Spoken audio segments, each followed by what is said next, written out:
우리가 계속 느헤미야서를 차례대로 살펴보고 있습니다. 우리가 8장에서 그 성벽을 완성한 이후에 하나님이 율법책을 발견하게 되고 그 말씀을 통해 나누는 은혜의 공동체가 되었다는 사실을 살펴봤습니다. 그리고 지난 시간 9장에서는 그 기도의 공동체가 되어서 하나님 앞에 전심으로 기도하게 되는 또 그런 은혜의 장면을 살펴봤습니다. 여러분, 말씀과 기도 여기까지만 머무르게 되면 사실 변화라고 하는 건 찾아보기가 어렵습니다.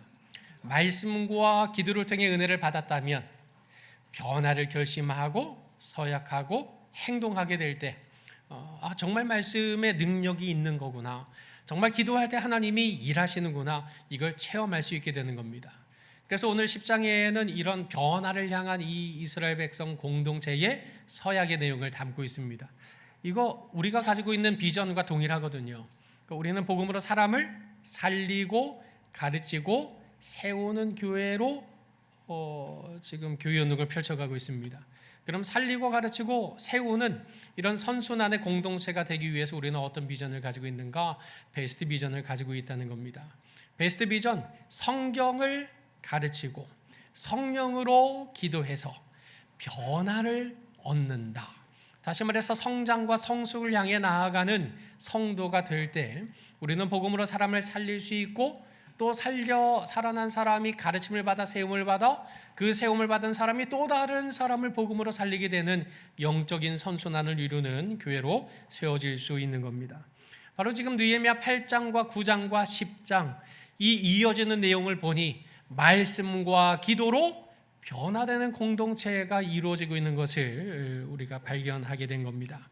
그래서 우리는 이 시간 그 8장의 말씀의 은혜를 받은 이 백성들이 기도를 통해서 서약을 하고, 그리고 마지막 10장에서 어떤 변화를 향해 나아가고 있는지, 진실로 말씀과 기도의 능력이 있다는 사실을 어떻게 그 삶에 녹여내고 있는지 오늘 10장에 있는 서약의 말씀을 통해서 함께 살펴보려고 합니다.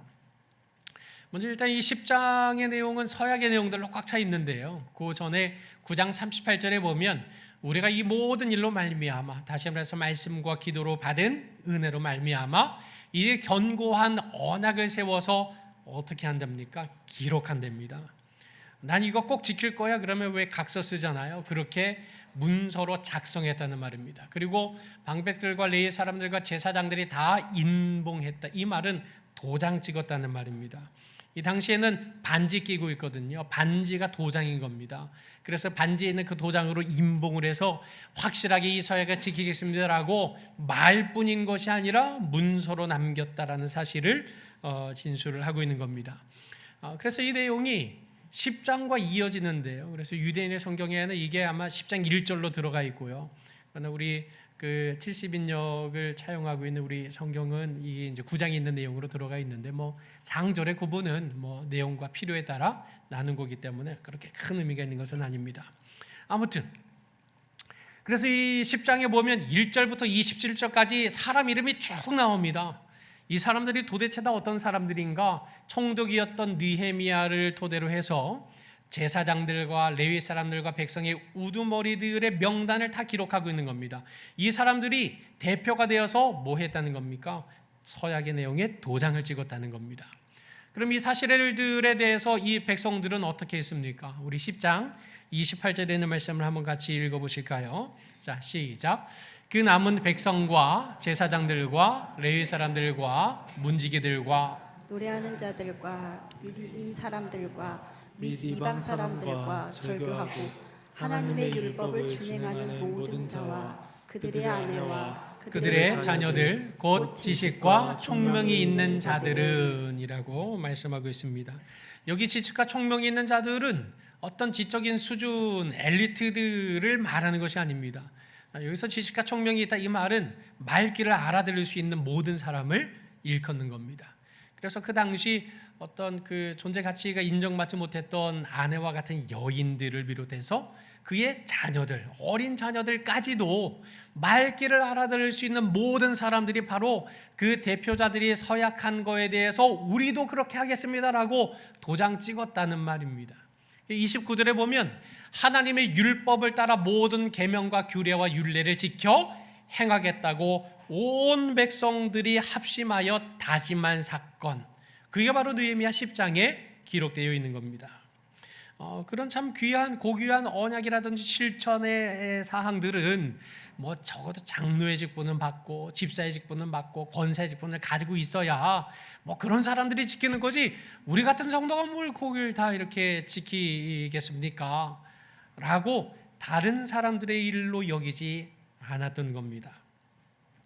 다시 말해서 이 백성들의 온갖 모든 율례와 규례와 법도에 우리들도 함께 동참하겠다 하고 공동체적으로 온 백성들이 함께 그 명령 앞에 순종하기로 다짐했다는 겁니다. 그런데 여기에 특이한 것은 저주로 맹세했답니다.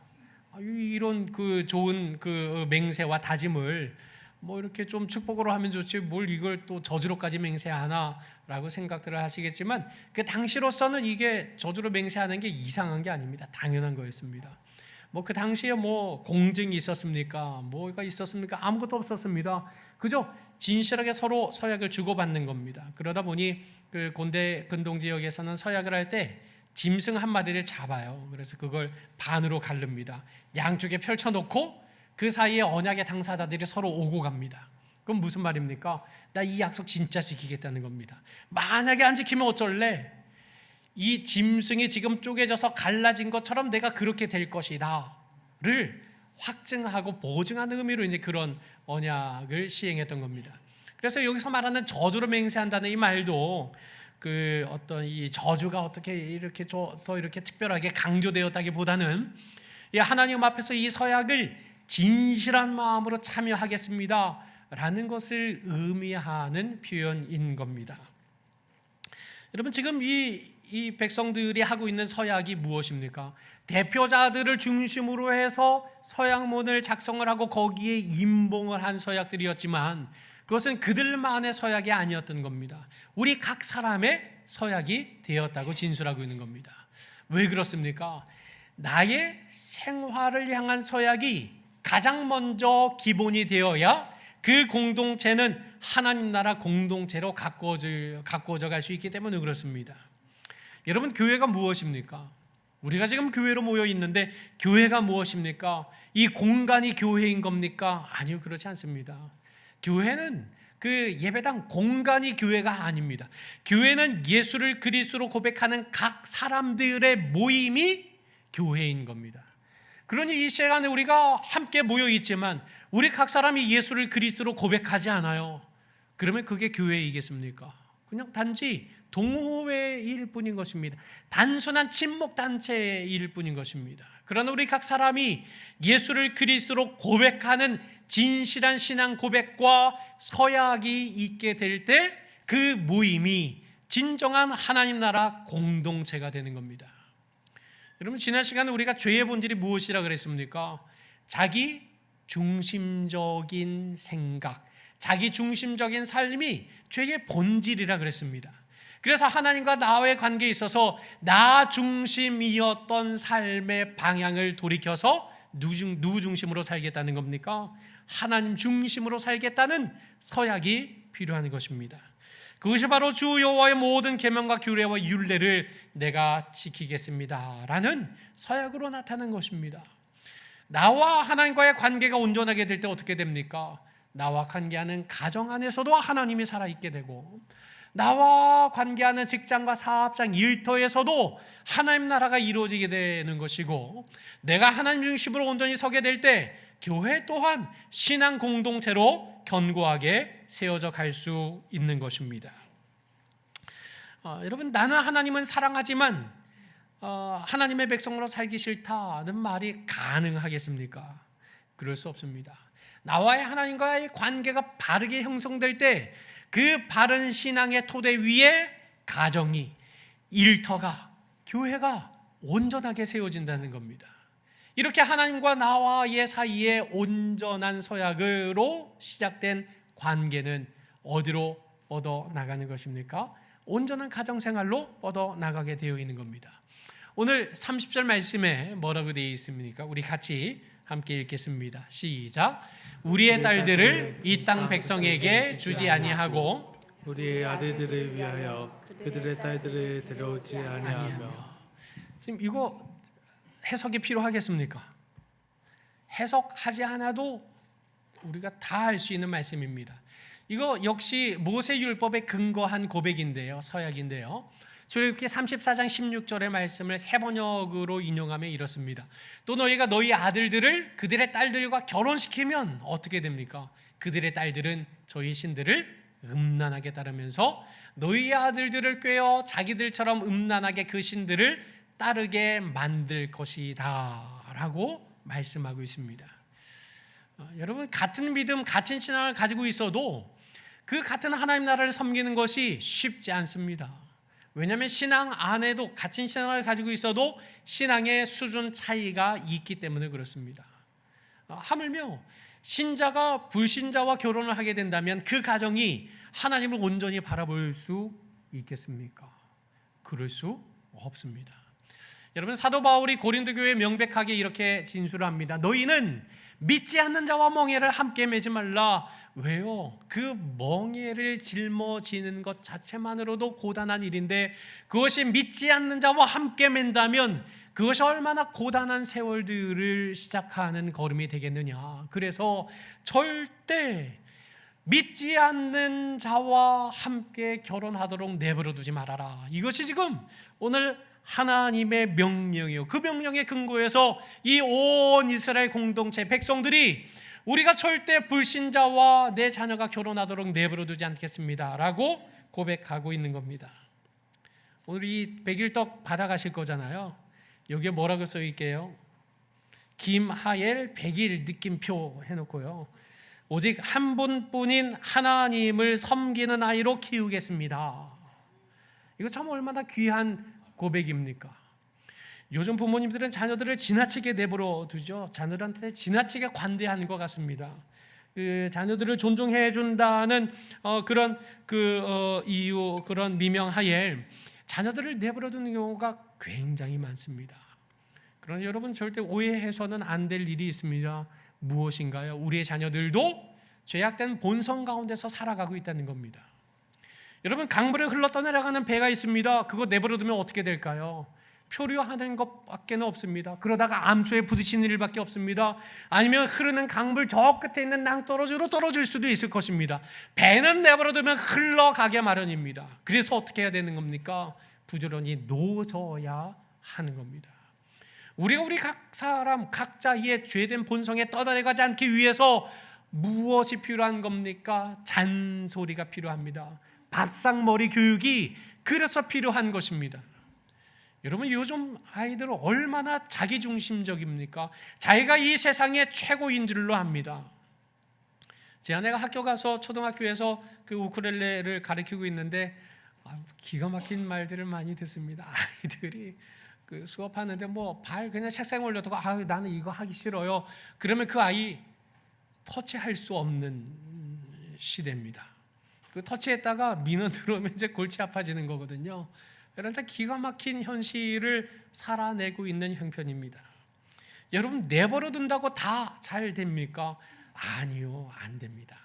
내버려 두어서는 안 되고 잔소리 하셔야 됩니다. 믿음으로 자녀를 양육하기 위해 애쓰셔야 됩니다. 믿음으로 자녀들을 세워가기 위해서 힘써야 하는 것입니다. 우리의 자녀들이 믿지 않는 자와 멍에를 같이 하지 않도록 끊임없이 말씀 가운데 세워가도록 이끌고 인도할 책임은 누구에게 있는 것입니까? 우리 부모님들에게 있는 것입니다. 그러니 영적인 부모님이 되도록 애써야 됩니다. 제가 청년회 담당할 때요, 어느 권사님이 청년 하나, 우리 딸 시집 보낼 그런 좋은 청년 하나, 믿음 좋은 청년 하나 소개해달래요. 그 믿음 하나면 되겠습니까, 권사님? 된대요. 그럼 권사님, 요셉 같으면 어떠시겠어요? 아유, 요셉 정도면 감지덕지죠. 그 보디발 장군 집에 종살이하는 요셉이요. 그랬더니 무슨 말씀하시네요. 그러면 그 감옥에 갇혀 있는 요셉은 어떠세요? 그랬더니 왜 자꾸 농담을 하세요? 총리 요셉, 총리 요셉. 목사님, 총리 요셉 같은 요셉 말하는 거예요. 처음에 믿음만 있으면 된다며요. 근데 왜 갑자기 총리가 그 앞에 등장하는 것입니까? 어느 순간부터 믿음은 있으면 좋은데 없어도 괜찮다. 사회적으로 먹고 살 만한 직업 가지고 있어야 되고 사회적으로 어느 정도 이름 있고 덕망 있는 직업 정도는 성취한 사람이어야 내 자녀의 배우자로 적합하다. 아니요, 그렇지 않습니다.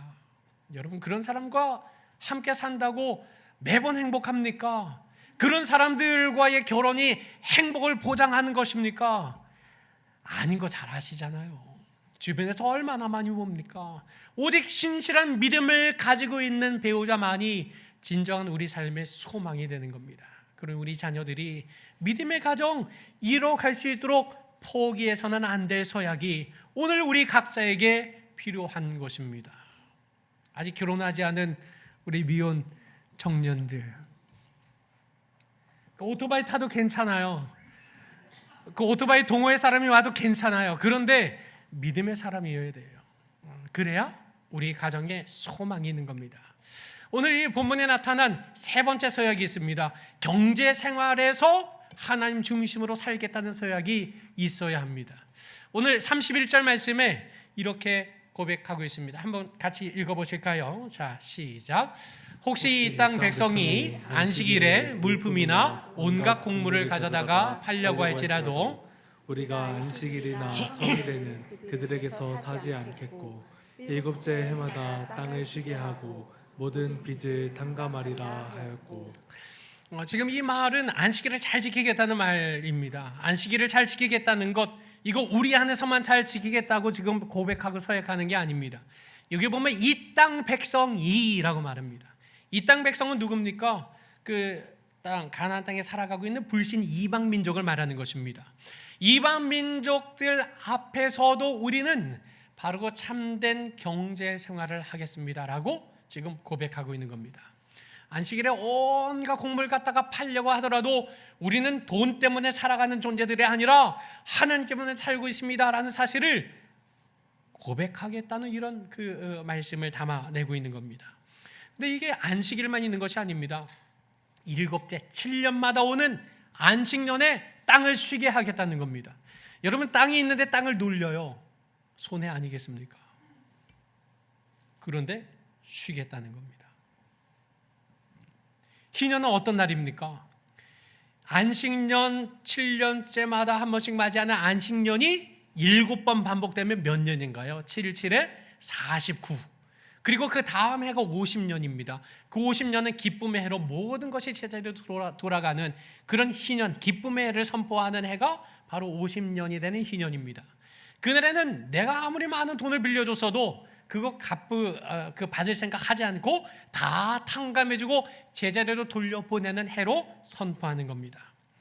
여러분, 이거 손해 아닙니까? 내가 받을 돈이 있는데 그걸 그냥 다 탕감해주겠다고요?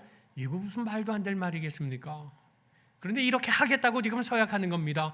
이 서약에 담긴 의미가 무엇입니까? 나는 돈 때문에 사는 존재 아닙니다. 하나님 때문에 살고 있습니다 라는 사실을 고백하고 있는 겁니다. 여러분, 하나님을 정말 믿고 살아간다고 한다면 우리 돈 때문에 살아서는 안 됩니다. 부자 되려고 하나님 믿습니까? 아니면 하나님을 믿기에 부지런히 일터에서 일하시는 겁니까? 이 작은 우선순위가 바뀌게 되면 우리는 예배당에 모일 아무런 의미가 없는 존재가 되고 말 것입니다. 여러분, 절에 가서 불공 드리는 사람들도 부자 되게 해달라고 열심히 불공 드리잖아요. 그 사람들과 우리가 다른 것이 있다면 무엇이겠습니까? 우리는 부자 되려고 사는 게 아닙니다. 돈 많이 벌려고 교회를 다니는 게 아닙니다. 그저 하나님의 은혜가 감사해서 그 은혜 때문에 교회를 다니는 것이고, 그 하나님 나라의 일을 하다 보니 하나님 조금 더 재물이 있으면 좋겠습니다라고 간구하게 되는 거죠. 우선순위가 완벽하게 다른 겁니다. 우리 일전에 가마치 치킨의 회장이신 김재곤 장로님 오셔서 간증 집회했잖아요. 이분께서 간증하실 때 지금의 이런 그룹을 일구기 전에 서울에서 그 생닭을 유통하는 그런 사업을 하고 있을 때 하나님을 깊이 만나신 거죠. 주일에는 쉬어야 되겠다. 세상에서 엿새 동안 열심히 일하는데 하루 주님의 날 내가 잠깐 멈추지 못하랴.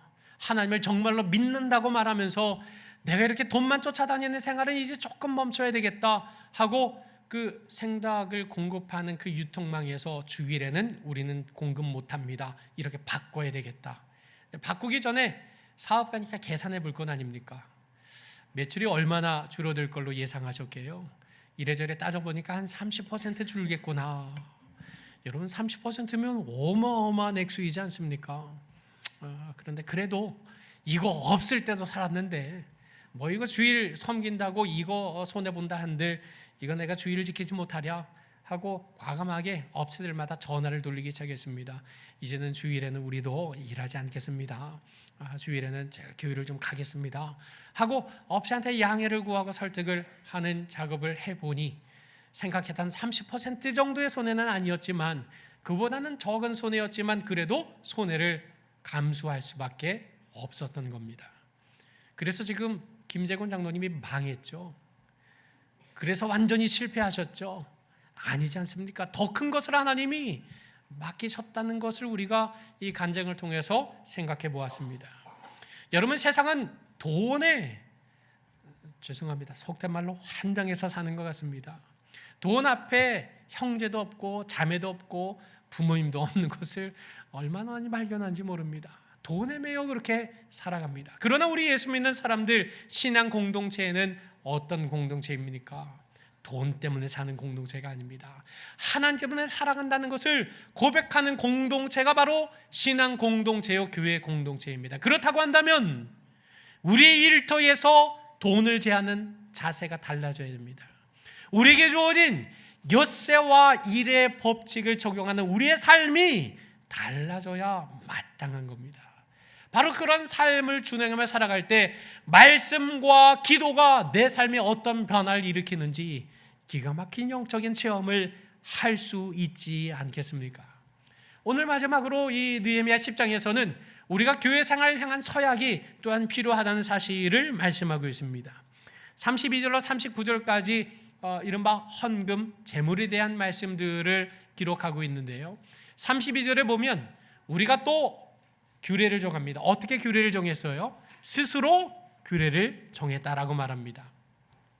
그래서 해마다 각기 세겔의 3분의 1을 수납해서 하나님의 전을 위하여 쓰게 하자. 성전세를 거두는 거죠. 그 고대 사회에서 이렇게 그 성전세 인두세를 거뒀지 않습니까?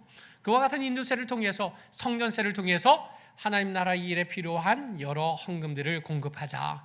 33절에서도 진설병, 매 안식일마다 바꾸는 떡들을 말하는 거고요. 항상 드리는 소재, 항상 드리는 번제, 정한 절기에 쓸 것, 그러니까 모든 정한 시기 때마다 쓸 수밖에 없는 소모되는 그런 여러 가지 영역에 있어서 우리가 하나님의 전에 모든 일을 제물로 헌금으로 감당하자 이렇게 결의했다는 겁니다. 그럼 결국 지금 이런 모든 것들을 오늘날 용어로 바꾸자면 뭐라고 말할 수 있겠습니까? 경상비라고 바꿀 수 있겠습니다. 우리가 하나님 이 교회가 그저 아무것도 안 하는데 하나님이 알아서 운영하시는 거 아니잖아요. 지금 에어컨 켜고 있죠, 불 켜고 있죠, 마이크 켜고 있죠. 이런 것들이 그냥 하나님이 막 돈을 막 갖다 던져주셔가지고 자동으로 운영되는 게 아니잖아요. 저는 주일학교 때 그런 줄 알았어요. 근데 그게 아니더만은요. 결국 이런 모든 일들을 감당하는 것을 통해서 교회가 운영되게 한다. 이걸 말하고 있는 거고요. 34절에 보면 또 백성들이 제비를 뽑아서 각기 종족대로 해마다 정한 시기에 나무를 하나님의 전에 바친다. 이렇게 말하고 있습니다. 나무를 바치는 이유가 무엇일까요? 번제물로 제물을 태우려면 장작이 필요했습니다. 이 장작을 바치겠다는 겁니다. 이걸 각기 종족대로 해마다 돌아가면서 순번대로 감당하겠다는 겁니다. 이건 오늘 우리에게 적용하자면 어떤 일들이 될까요? 우리는 교회에서 이렇게 식사비를 마련을 해서 공급을 하고 있지만 어떤 교회들은 이번 주에 식사를 구역별로 돌아가면서 준비하지 않습니까? 그렇게 순번대로 재물을 걷어서 교회를 운영하는 이런 것들이 바로 이런 헌금에 해당할 것입니다. 또 35절로 37절 전반절에 보면 계속 반복되는 용어가 있습니다. 만물, 첫 열매, 처음 난 것, 처음 익은 것 하고 처음이 강조됩니다. 이 처음이라고 하는 것은 어떤 의미겠습니까?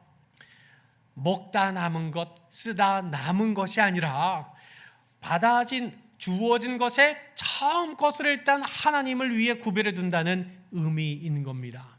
한마디로 우리에게 주신 은혜에 감사하는 예물을 가장 첫 번째 구별해 두고 그리고 남은 것으로 사용한다, 이런 감사 헌금의 의미를 담고 있는 겁니다. 아울러서 37절 하반절로 39절까지에는 이제 11조에 대한 내용이 나오죠. 그런데 특별히 이 11조를 받을 때 어떻게 하라는 규정이 있습니까? 아론의 자손 제사장 한 사람이 함께 있어야 된다는 사실에 대해서도 말씀하고 있습니다. 왜 그럴까요? 11조는 적은 규모가 아니거든요. 그러니 이것 그냥 막 들여지거나 막 쓰이거나 혹여 이렇게 중간에 분실되는 일이 없도록 한 사람을 꼭 세워서 이 헌금을 관리하도록 한다라는 이런 개념을 담고 있는 의미인 겁니다. 그래서 우리 교회도 그 어느 교회든 마찬가지이겠지만 재정을 관리하는 것은 한 사람이 해서는 안 되고 또 가족이 관리해서도 안 되는 것입니다. 각 사람이 적어도 2명 이상의 사람이 재정을 관리해야 그 재정이 보다 더 투명하게 운영될 수 있는 것입니다. 어찌되었건 지금 여기에 있는 모든 규례들에는 어떤 내용이 담겨 있는 것입니까? 하나님이 주신 은혜의 소득과 재물을 통해서 교회 공동체가 운영이 될 수 있도록 그렇게 하나님 앞에 재물을 온전히 드리겠다라는 사실을 포함하고 있는 것입니다. 그 재물들이 어디에 쌓이게 되었습니까? 39절 전반절에 보니까 성소에 그릇들을 두든 골방이라고 했습니다. 골방이 마치 우리가 어떤 작은 방, 저 구석진 방 이렇게 생각하기 쉬운데 이 골방은 그런 의미가 아니라 곳간을 의미하고 있는 겁니다. 여러분, 곳간이 무엇입니까? 먹을 것 잔뜩 쌓아둔 창고를 말하는 것입니다. 바로 창고를 가득히 채우게 됐다고 말하고 있습니다. 그러면서 이 백성들이 그렇게 하는 이유가 무엇인가? 우리 한번 같이 읽어보겠습니다. 시작. 그리하여 우리가 우리 하나님의 전을 버려두지 아니하리라. 우리가 우리 하나님의 전을 버려두지 아니하리라. 이것이 바로 그들이 서약하고 결심한 내용에 해당하는 것이었던 겁니다. 여러분, 유다 백성들이 바벨론 포로 생활 이전에 그들의 조상 시절의 성전에 대해서 얼마나 무관심했었는지 뼈저리게 뉘우치는 고백인 겁니다. 그리고 사실 포로 생활에서 돌아온 이들에게 있어서 동전 한 잎이 얼마나 소중하겠습니까? 그럼에도 불구하고 하나님의 전을 내버려 두지 않겠습니다라는 그들의 선과 다짐이 그들의 마음과 그들의 삶과 그들의 공동체 안에 굳게 견고하게 세워지게 되었다라는 사실을 오늘 기록된 말씀을 통해서 우리는 확인해 볼 수 있는 것입니다. 여러분, 말씀, 은혜를 체험하고 기도를 통해 하나님 앞에 나아갔다고 한다면, 그러나 거기에 머물러만 있다면 우리는 말씀의 참된 맛을 누릴 수 없습니다. 기도 생활의 참된 보람을 누릴 수가 없게 되는 겁니다. 말씀과 기도를 마음에 결단하고 서약을 해서 그 길로 나아가야 우리는 그 신앙의 참된 맛을 볼 수 있게 되는 것입니다. 그런 의미에서 오늘 설교의 의미를 저는 포가라고 지었습니다. 여러분, 포가 이거 생소한 단어죠. 이 포가라고 말하는 것은, 이 포가가 무엇이냐면 이게 이제 포가입니다. 이게 뭐에 쓰는 물건일까요? 어디서 보셨어요? 네? 대포, 그렇죠? 대포를 실어 나르는 그 수레를 포가라고 말합니다. 그 대포는 아주 강력한 위력을 가지고 있잖아요. 근데 무거워요. 그래서 이걸 잘 신속하게 움직이고 기동할 수 있는 포가가 있어야 대포에 해당하는 그런 능력들을 마음껏 발휘할 수 있는 겁니다. 하나님의 말씀과 기도 생활이 어떠한 힘과 능력이 있다는 것을 우리는 익히 잘 알고 있습니다. 그러나 이 말씀과 기도의 능력을 활용할 수 있는 포가를 준비해 놓지 않는다면, 이런 도구가 없다면 우리 능력을 마음껏 우리 삶에 누릴 수 없을 것입니다. 그래서 말씀과 기도를 내 생활에 접목시킬 수 있는 이 포가가 우리 가운데 준비되어야 하는 겁니다. 그래서 이 포가 오늘 목적과 대상과 목표와 실천을 토대로 우리의 삶을 계획해보고 하나님 앞에 서약해보는 이 포가를 준비해야 되겠다 해서 언어 유희로 그냥 포가라고 이렇게 이름 진 겁니다. 오늘 들어오실 때 주보에 포가 용지를 하나씩 다 받으셨을 겁니다. 포가에 보시면 제일 위쪽에 목적과 대상과 목표와 실천, 그리고 밑에 그 내용을 쓰도록 이렇게 표가 준비되어 있습니다. 여러분, 계획 없이 살면 그 삶이 무의미하게 됩니다. 계획을 가지고 살아야 의미가 생기고, 계획을 가지고 살아야 진정한 변화를, 성취를 맛볼 수 있는 겁니다. 이 포가 용지는 꼭 신앙의 영역뿐만 아니라 우리가 살아가는 삶의 영역에서도 얼마든지 활용할 수 있는 도표입니다. 이것만 보시면 이렇게 잘 모르실 것 같아서 저의 경우는 이렇게 했습니다. 목적, 오늘 말씀을 토대로요, 하나님의 전을 버려두지 않는 성도가 된다라고 목적을 세웁니다. 하나님 앞에 나는 이런 사람이 되겠다. 그러면 하나님의 전을 버려두지 않는 성도가 되기 위해서 삶의 어떤 분야에서 이렇게 할 것이냐, 오늘 나의 생활에서, 가정생활에서, 경제생활에서, 교회생활에서 이루어야 된다라고 말씀을 통해 확인했기 때문에 저는 이런 4가지의 대상과 영역을, 분야를 이렇게 구분해 놓은 겁니다. 여러분은 여러분 나름대로 이렇게 마음껏 이 분야와 대상을 지정하셔도 됩니다. 그럼 나의 생활에 대한 목표는 무엇인가? 영과 육의 강건함을 가져야 되겠다. 또 가정생활에서는 언양의 자녀를 세워야 되겠다.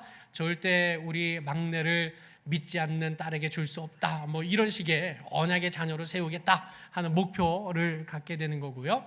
경제생활에 있어서는 돈보다 하나님, 교회생활은 교회 형편과 사정을 돌보기, 이런 식의 목표를 세운 겁니다. 그러면 이 각각의 목표에 대한 실천을 준비해야 되겠죠. 그래서 저는 실천을 나의 영과 육의 강건함을 위해서 이를테면 큐티, 묵상에 열심을 내야 되겠다. 또 유산소 운동과 근력 운동을 매주 몇 회, 몇 분을 하겠다.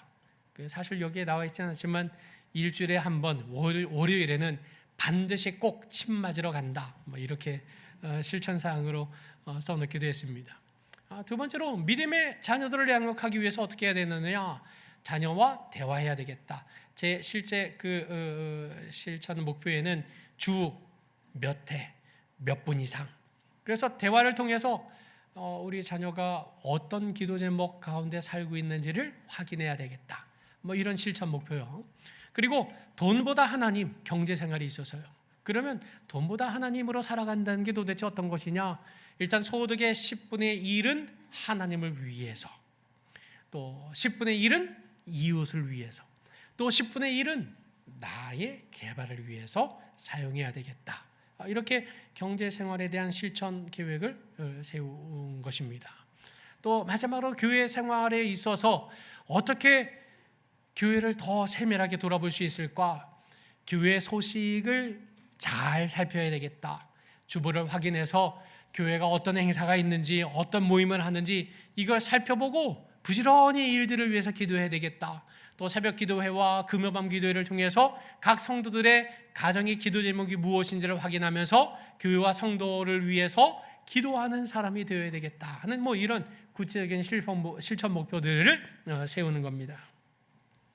여러분, 오늘 이 포가, 이건 계획서를 좀 세밀하고 진실하게 작성하시기 바랍니다. 이거 한번 세우고 그냥 끝나잖아요. 아니요, 3개월 뒤에 확인할 겁니다. 오늘 작성하고 나면 3개월 뒤면 가족 수련회 시기가 되거든요. 그 가족 수련회를 통해서 이 포가 계획서를 한 번 더 확인할 겁니다. 이 구체적인 실천 목표들을 내 삶 속에 어떻게 이루어가고 있었는가 확인할 겁니다. 그리고 그 시간에 다시 한 번 더 이 포가 계획서를 새롭게 갱신하고요. 그리고 9월 말에서 10월에 이걸 갱신하고 나면 또 3개월 뒤면 언제가 되겠습니까? 이제 새로운 신년을 맞이할 시기가 도래하게 됩니다. 그럼 그때 송구영신 예배 기도 제목 우리가 세우는데 그런 기도 제목을 작성할 때 한 번 더 이 포과 계획서를 작성해서 하나님 앞에 새해 어떻게 살아갈 것인지 또다시 언약에 갱신하는 그런 우리 서부 경양 공동체로 만들어 가려고 합니다. 왜 이 작업이 필요합니까? 이 일이 정말 우리에게 필요한 일이 어떤 이유 때문이겠습니까? 여러분 10년을 20년을 30년을 신앙생활해도 내 삶에 아무런 변화가 없다면 거기에 어떤 의미, 어떤 보람, 어떤 즐거움이 있겠습니까? 여러분 신앙의 걸음 속에, 여정 속에 즐거움을, 보람을 누릴 수 있는 건 하나님의 말씀대로 살았더니 이런 변화가 나타나는구나, 기도의 승부를 걸었더니 하나님이 이렇게 역사해 주셨구나 라는 사실을 우리 삶 속에 낱낱이 체험하고 변화와 성장과 성숙의 즐거움과 기쁨을 누리기 위함인 것입니다. 아무튼 이원 하나님의 말씀을 우리 마음에 새김으로써 하나님 말씀 앞에 자신의 모든 삶과 삶의 영역들을 구체적으로 서운하고 결단함으로써 이 땅에 하나님의 나라를 이루어가는 성장하고 성숙한 베스트 성도가 되어서 진실한 신앙의 변화를 맞이하고 경험하고 체험하는 그런 보람과 즐거움을 충만히 누리는 우리 모든 성도들이 되시기를 주님의 이름으로 간절히 축원합니다.